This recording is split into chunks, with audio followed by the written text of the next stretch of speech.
What is strategic ignorance? I'm going to talk today about impressions that I have after watching marvelous Deutsche Welle documentary about this topic. What is strategic ignorance or manufacture of confusion? I'm Milena Čukić, electroengineering and neuroscientist.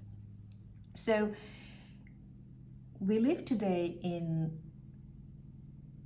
the age and time when everybody has something against the science, or at least a significant number of people.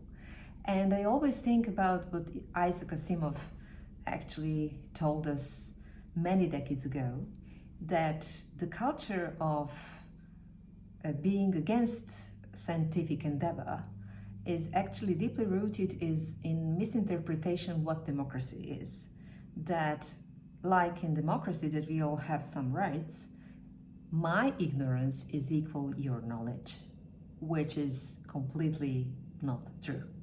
So I was very interested in the way how Deutsche Welle approach this problem, and they marvelously crafted all kind of evidence, people who were working on that, and I'm going to give you just some of the most impressive moments in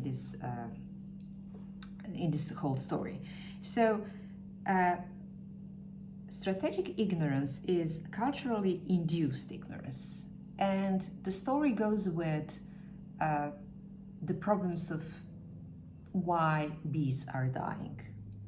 And several experts in the field and in history of science, in sociology, actually try to give their take on what is going on. But the thing is that from the first alarm, some 3 or even 4 decades ago, we still don't have a clear cut what is going on, although the conclusion is coming that the bees are dying because of neonicotinoid substance, which is part of new pesticides which we started to take their toll.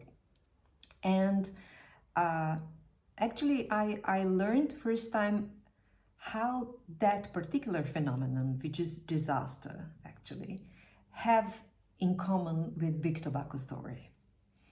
I thought that majority of people know about that, but I'm still going to explain.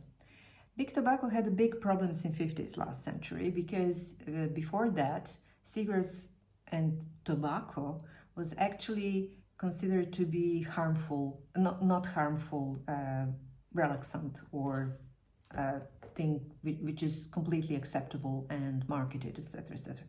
But then some research reappeared showing that the tar from tobacco actually can cause cancer in laboratory animals. And then they start showing that people who are smokers and even people who are passive smokers or kids of smokers have very, very frequent lung cancer and other diseases which are really catastrophic consequence of the smoking. And big tobacco, of course, couldn't say big tobacco. When I say big tobacco, I think on 7 biggest producers of tobacco in US, who actually joined forces to wash their name and to market what they produce nevertheless. But how they did it? Actually, they made a kind of document, public document. They couldn't say this is not true because there were evidence in science, but they say they will explore that. And what they did, they actually funded their own laboratories, actually paying to scientists to do something which will counteract the findings they didn't like.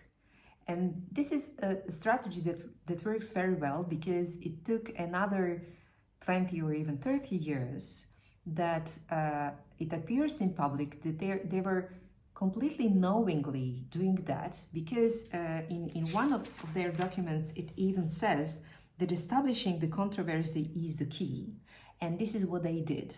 They organized a myriad of studies trying to look at every other source for cancer And some of them are even funny to make the connection between eating egg yolk or being bald to have a cancer, nothing but tobacco. And why it works is really very malevolent, because they're using the doubt, which is basic component of science, against science. Because you see, in science, we need to have reasonable doubt about everything. We doubt, therefore, we try to prove and to find out whether a certain hypothesis is right or wrong. This is how science functions. But to sow doubt willingly, to distract the attention of normal people, just a regular population, from the fact that something is harmful, is completely another thing. And many scientists actually started talking about this. The strategy of big tobacco actually failed in the end, because a whistleblower from one of the biggest tobacco producers handed out the ton of documents which showed that they did what they did willingly because of the profit. And US states actually forced them to make public all the documentations and start warning the buyers about those harmful effects. But that strategy was applied in several different stories, like climate changes, fracking, dying of bees, asbestos, etc., etc. Every time you see the same strategy. Once that the science is alarming us about the harmful effects of something, the producer actually generates such a big amount of the research about the same topic, but trying to sow the doubt and to actually introduce confusion in the public.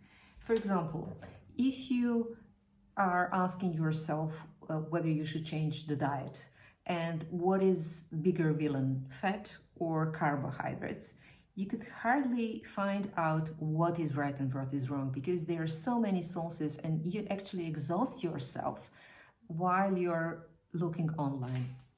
For example, even scientists who try to find some other real research which are aiming and finding the facts about certain effect, claim that they can find real research report after 10 or 11 pages or so. Before that are all kind of opinions of people who are not doing science, or names in which have scientific background, who are actually representing the interests of the producers. So there are several other cases that I would like to emphasize here. One of the most shocking is one of the research done in 1989 about cancer cells proliferation. Scientists who work on that, I will give the names and research so you can check yourself down below.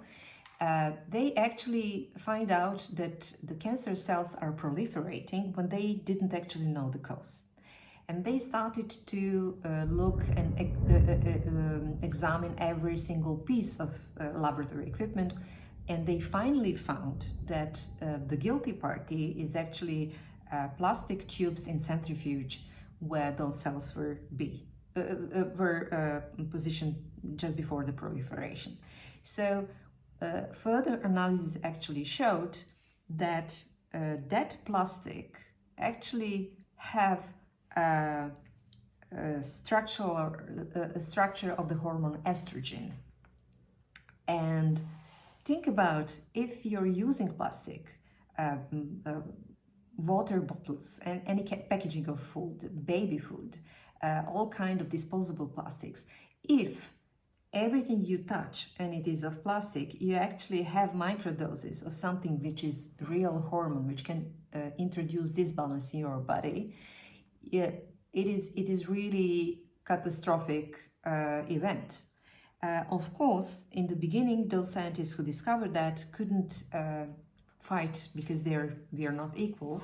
The producers are actually producing so much other kind of information that general public couldn't make their mind about that. But the only country that actually banned that kind of plastic use, especially in baby bottles, is France in 2011. Only country in the whole world when there is so omnipresence of the plastic in gigantic scales. Another very important research done by Dr. Von Saal is that he actually went on with that kind of research to show that estrogen in plastic can be harmful in really small dosages. And he said that they use very sensitive equipment to measure really small effects. They basically found that the harmful effects of that kind of plastic is 25,000 below the dosages which are publicly allowed. So toxicologists were first against that, and he was really stunned by the reaction from fellow researchers, because both discoveries, first that estrogen is in the plastic, and second that very small dosages can have harmful effects, actually send the shock waves in scientific society, in scientific world. But it took another 20 years until people start actually accepting that finding, because there were counter effect of producers that this is not harmful. Many people who are officially MDs or researchers or PhDs started talking in all kind of TV shows, commercials, all kind of presentations, that there is no harmful effect about that. But as the time passed by, we can connect that disruptive force of estrogen in plastic with many hormonally sensitive diseases, like very frequent obesity, diabetes, cardiovascular diseases, and even psychiatric diseases. Because if you have hormonal disruption in your system, many illness can occur. So I would like to find out about your opinion about some of the facts in Deutsche Welle documentary about strategic ignorance. This is for today. Thank you.